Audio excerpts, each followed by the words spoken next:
Boa tarde a todos novamente. Em primeiro lugar, gostaria de agradecer à organização por aceitar a minha proposta, aos outros comunicantes por aceitarem o meu convite. O estudo das fortificações foi o tema da minha tese de doutoramento, caracterizada por uma abordagem multidisciplinar, na qual comparei aquelas identificadas no atual território da Diocese do Porto, como aquelas de Brianza, uma microrregião situada a norte da cidade de Milão, no norte da Itália. Penso que os estudos comparados podem dar um importante contributo para a análise da história de Portugal e das suas fortificações medievais. Esta escolha deve-se principalmente à vontade de elevar os estudos sobre o encastelamento do território português numa perspectiva internacional, comparando-o, neste caso, como uma área da Itália, país que se destaca no estudo dos elementos defensivos. Do ponto de vista externo, Portugal é visto há demasiados anos como um apêndice da Espanha. Creio que seja necessário que esta tendência mude, sublinhando a especificidade, a autonomia e a importância deste tipo de estudos para uma das mais antigas nações europeias. Acho seja necessário uma releitura cíclica das fontes para questionar as tradições historiográficas já consideradas axiomáticas. Hoje vou apresentar só uma parte dos resultados relativos ao caso português que analisei, esperando que a minha proposta venha a suscitar um novo debate sobre um tema que considero fundamental para a compreensão da evolução política, social e econômica deste território, como a apresentação do António Lima mostrou. Não quero entrar na discussão sobre a expressão subtus mons e sua possível conexão com os elementos defensivos. Para resumir, inicialmente segui a historiografia tradicional representada, entre os outros, pelas obras de Ferreira de Almeida e Mário Barroca. Após a análise da documentação, tanto escrita como material, comecei a ter algumas dúvidas e abrir-me a novas interpretações em linha com o que foi proposto por alguns estudiosos, principalmente André Marques, que já escrevia em 2008. Não cremos, todavia, que este tipo de referências a montes remeta sempre para estruturas fortificadas. Isto porque não nos parece que subtus ou ad radicem impliquem necessariamente uma qualquer dependência de natureza político-militar. Além do mais, este é o ponto que mais nos interessa ressaltar, verifica-se ou não esta dependência, tais expressões parecem-nos traduzir, na maior parte dos casos, em relação topográfica. Enfim, na minha tese de doutorado, abandonei definitivamente essa interpretação clássica. Do meu ponto de vista, esta expressão tem um valor puramente geográfico, sem excluir, obviamente, que pode, em alguns casos, indicar secundariamente a presença de elementos defensivos. O estudo dos elementos defensivos não é um compartimento fechado. Na procura da documentação relativa às fortificações, recolhi uma quantidade inesperada de documentos. Por isso tive de investigar apenas algumas temáticas, aquelas que me pareceram mais importantes e representativas. Por razões de tempo, hoje apresentarei apenas alguns dos resultados obtidos. Foram identificadas 73 estruturas fortificadas para o território da Diocese do Porto, indicadas no gráfico século a século, que foram agrupadas em macrogrupos, tanto nos gráficos quanto nos mapas, para evitar legendas incompreensíveis. Assistimos a um aumento exponencial das estruturas fortificadas entre os séculos X e XI, que se deve ler à luz da expansão meridional do movimento da Reconquista, como uma regressão parcial para o século XII, em linha com a nova organização territorial em terras e, consequentemente, o aparecimento dos castelos cabeça de terra. Para as estruturas identificadas, optou-se por propor a sua tipologia e evidenciar o seu aparecimento, persistência e desaparecimento através da utilização de mapas divididos por século, evitando assim que se fundissem mais séculos em um único mapa. Posteriormente, algumas das características mais interessantes dessas estruturas fortificadas serão analisadas por meio de gráficos e serão levados em consideração a sua tipologia, localização e situação atual. Vamos também tentar identificar os proprietários. Por fim, será exibida a natureza das fontes que nos permitiram sugerir essas propostas. Embora hoje não seja possível para mim abordar esta questão, antes de prosseguir gostaria de fazer uma breve reflexão sobre a relação entre vias de comunicação e fortificações. Há mais de 40 anos, Ferreira de Almeida escreveu: sem dúvida que há uma relação direta, causal, entre as vias e os castelos do tempo, uma afirmação que acredito ser correta, mas que merece ser melhor especificada. Na verdade, não é possível aplicá-la, tudo cor, aos mais de 4 séculos considerados pelo autor.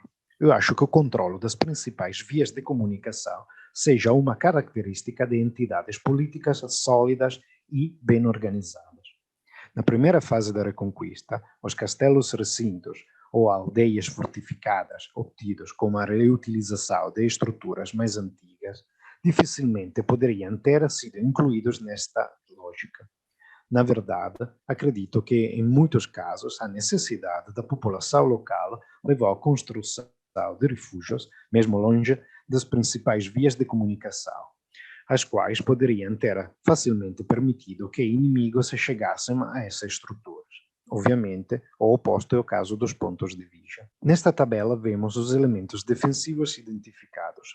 Visto que em alguns casos propomos mais de um local para uma estrutura fortificada, aparecerão na tabela e no mapa 77 elementos e não 73. Uma parte muito importante da minha investigação foi propor uma divisão de acordo com a tipologia dos elementos defensivos identificados. O primeiro passo foi determinar as categorias das estruturas e, em seguida, atribuí-las aos diferentes arcos cronológicos. As estruturas puramente militares e o de acolhimento dos membros da nobreza estão inicialmente ligadas ao impulso expansionista do reino asturiano-leonês. Posteriormente, estão ligadas à administração das terras, às novas unidades administrativas nascidas da fragmentação das atividades, as grandes entidades territoriais, as quais devem ser consideradas como distritos militares, dependente de uma estrutura central fortificada, representação física do conde e do poder régio. Os castelos cabeça de terra são verdadeiras estruturas militares com forte poder simbólico, que muitas vezes oferecem hospitalidade ao tenens, o nobre que governa a terra, ou mais provavelmente ao seu representante. É evidente que no território da Diocese do Porto, todos os castelos recintos e as poucas aldeias fortificadas derivam do reaproveitamento de antigas estruturas proto-históricas. Quanto à presença dos burgos, ou seja, centros habitados de uma determinada dimensão e com certas características, como aquela de ter um mercado, e que noutras realidades europeias são frequentemente fortificados, para o território da Diocese do Porto, temos apenas o caso de Porto, que na doação da Condessa Rainha Teresa ao Bispo Hugo é referido exatamente como Burgos. As atalaias devem ser consideradas estruturas simples, provavelmente de madeira, de apoio a um castelo militar, ou enquadradas numa estratégia local de controle e vigilância. Por fim, as torres devem ser consideradas como possível residência nobre, normalmente a partir da segunda metade do século XII, como Casa-Torre, ou provavelmente parte de uma estrutura mais complexa, da qual representam o último vestígio material remanescente. Quando colocada em locais estratégicos, esta construção é adequada para o controle e supervisão de passagens ou vias de comunicação. Aqui podemos ver as estruturas identificadas para o século IX e X, enquanto aqui aquelas do século XI e XII. Como vimos, ao fazer os mapas, tive que reunir os vários tipos de estruturas fortificadas em macrogrupos a fim de obter uma legenda de fácil leitura. Pelo mesmo motivo, considerei as propostas relativas à cronologia de um determinado elemento como se fossem certas, evitando sobrecarregar ainda mais o mapa com demasiados dados. Embora não haja evidências totalmente certas para apoiar, acredito que existe uma grande probabilidade a seu favor, especialmente graças ao que emergiu da análise de casos semelhantes e ou mais bem documentados. O mapeamento das estruturas fortificadas permite-nos uma breve reflexão sobre a sua localização. Os elementos defensivos localizados em lugares até 400 metros são cerca de 2/3 do total. Aquelas entre 400 e 600 metros são quase 30%. São muito poucos aquelas entre 600 e 800 metros, e como apenas um caso, o de Castro Baian, acima de 800 metros. No entanto, esses dados devem ser interpretados à luz da coreografia geral desta área. A tendência, não só para as estruturas que reaproveitaram antigas fortificações da Idade do Bronze ou do Ferro, é optar por pontos elevados. Mesmo nas zonas mais planas, uma altitude inferior a 100 metros é mais do que suficiente para ter um excelente controle visual, também sobre grandes porções de territórios. Quanto à proximidade com cursos de água, podemos observar que pouco menos de 35% está na sua proximidade. Obviamente, nem todos os rios têm a mesma importância. O controle militar do Douro será fundamental durante os primeiros séculos da Reconquista, quando representará a fronteira entre cristãos e muçulmanos. Vamos agora prosseguir com uma análise das estruturas fortificadas século a século. Para o século IX foram identificadas 17 estruturas fortificadas. Mais de metade pertence à esfera puramente militar, claro sinal da política expansionista que se intensificou após as ocupações do Porto em 1868 e Coimbra em 1870. Os 47%, por outro lado, são representados por castelos, recintos e aldeias fortificadas, cuja existência está ligada à vontade e necessidade da população local de ter um abrigo em caso de perigo. Segundo António Silva, nem todos esses castelos e recintos surgiram por vontade popular. Pensamos no caso de Castro Petroso, que provavelmente fazia parte de uma avançada linha de defesa de apoio ao movimento de Reconquista. Segundo Ferreira de Almeida, contudo, esta fortificação estava ligada ao mosteiro de Pedroso. Neste caso, porém, a sua manutenção deveu-se provavelmente aos patronos desta instituição religiosa e não só à população local. Uma coisa claramente não excluía a outra. São 38 as estruturas fortificadas identificadas para o século X. Também neste século, as estruturas militares, juntas com aquelas de seu apoio, permanecem na mesma percentagem do século anterior. Os castelos recintos, embora subindo de 4 para 11 unidades, perdem em percentagem, agora representando pouco menos de 30%. Isto na sequência do aumento de outras estruturas. A Civitas de Santa Maria adiciona-se à Civitas Aneja, os castelos militares passam de 6 a 10, as atalaias de 1 a 8, etc. As aldeias fortificadas permanecem estáveis com 4 unidades, representando pouco mais de 10%. De 68 estruturas fortificadas do século XI, mais de 70% são puramente militares ou do seu apoio. Estes dados são um reflexo claro da situação de perigo constante que sofreu a área em exame. Não só devido às incursões dos Vikings, que invadiram a costa da Diocese do Porto no século anterior, senão no final do século IX, mas também e sobretudo pela retoma das hostilidades contra os muçulmanos, que culminará com a ocupação definitiva de Coimbra em 1064. É neste século que se realiza a reforma administrativa e territorial que vê a passagem de civitates a terras e o consequente nascimento dos primeiros castelos cabeça de terra, com mais de um quinto do total, neste século. Estruturas estas militares cuja finalidade foi ser ponto de referência para a gestão destas novas circunscrições territoriais. Quanto aos castelos recintos e às aldeias fortificadas, a soma delas não chega ao 25%. Por último, é interessante notar a presença quer de uma torre em Esmoriça, Conselho de Ovar, que não deve ser entendida neste caso como posto de vigilância, mas como provável casa senhorial, quer de um castelo de Mota, em Matosinhos, ainda que sobre este tenho algumas reservas que espero dissipar num estudo dedicado. O século XII marca um regresso porque passamos de 78 para 55 unidades. Esta tendência é explicada pelo desaparecimento de alguns castelos militares e algumas atalaias. O número de castelos de cabeça de terra evidenciado pelas fontes permanece estável. Muitas dessas estruturas começam a desaparecer já neste século. Esta situação deve estar ligada à falta da necessidade de controle militar de uma área que se afasta do centro das operações de guerra, agora concentrada mais a sul. Os castelos recintos e as aldeias fortificadas começam a desaparecer gradualmente, sem excluir a possibilidade de, para alguns delas, este processo ter começado já no último quartel do século anterior. Nem sempre conseguimos dar uma localização dos elementos identificados. Contudo, conseguimos determinar ou propor a localização de quase 75% das estruturas. Apenas para um caso, o de Castro de Mafamudi, não foi possível fazer uma proposta definitiva. Esses dados estão claramente vinculados ao estado atual das estruturas analisadas. Mais de metade das estruturas identificadas deixaram pelo menos vestígios a nível arqueológico. Isto deve-se ao facto de a maior parte destes elementos estar situada fora dos centros habitados, reutilizando antigas fortificações, muitas vezes construídas em locais de difícil acesso.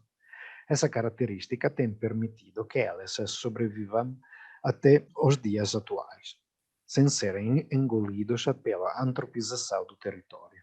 Apesar disso, em todo o território só não chegou o castelo de Santa Maria da Feira, embora significativamente modificado.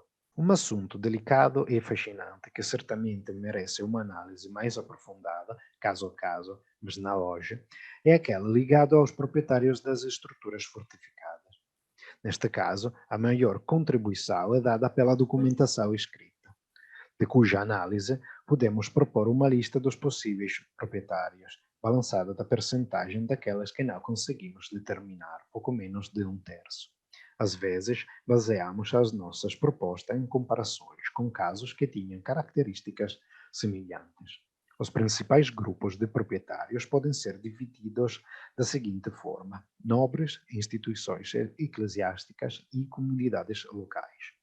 Considera-se o caso português muito peculiar e significativamente diferente de outros europeus que estudamos. De facto, no território da Diocese do Porto, tanto o bispo como os grandes mosteiros não têm a mesma liberdade de manobra que distingue, por exemplo, as entidades eclesiásticas da área norte de Milão, na Itália. O bispo do Porto pode ser considerado como um dos outros domini loci laicos apenas a partir da doação de Teresa Hugo, em 1120, graças à qual o bispo obtém o controle do Castro Luneta, bem como, obviamente, do Burgo mesmo. Todos os grandes mosteiros estão fortemente ligados à vontade dos fundadores e seus descendentes, muitas vezes representantes da nobreza, não apenas daquela local. Quaisquer estruturas fortificadas ligadas a estas entidades eclesiásticas caem, do nosso ponto de vista, na área de influência da nobreza, que, também por esta razão, atinge quase 50% dos proprietários totais. As comunidades locais, por outro lado, controlam menos de 20% dos elementos defensivos. Todos os dados previamente analisados resultam de uma interpretação baseada em fontes escritas e materiais. O dado mais evidente é a percentagem obtida a partir de fontes materiais, mais de 70%, incluindo aquelas propostas, visto que, em alguns casos, a interpretação dos vestígios ainda não é certa. Por este motivo, a importância das escavações arqueológicas revela-se fundamental para uma maior compreensão do fenômeno do encastelamento português. Os documentos escritos, por outro lado, não fornecem muitas informações sobre as estruturas fortificadas. A principal dificuldade no uso dessas fontes é distinguir entre os documentos que mencionam intencionalmente os elementos defensivos como tais e aquelas que apenas podem ser consideradas fontes secundárias onde qualquer estrutura fortificada é utilizada como pura referência geográfica para indicar a localização das vilas e das propriedades. Obrigado pela atenção e peço imensa desculpa pelos problemas técnicos.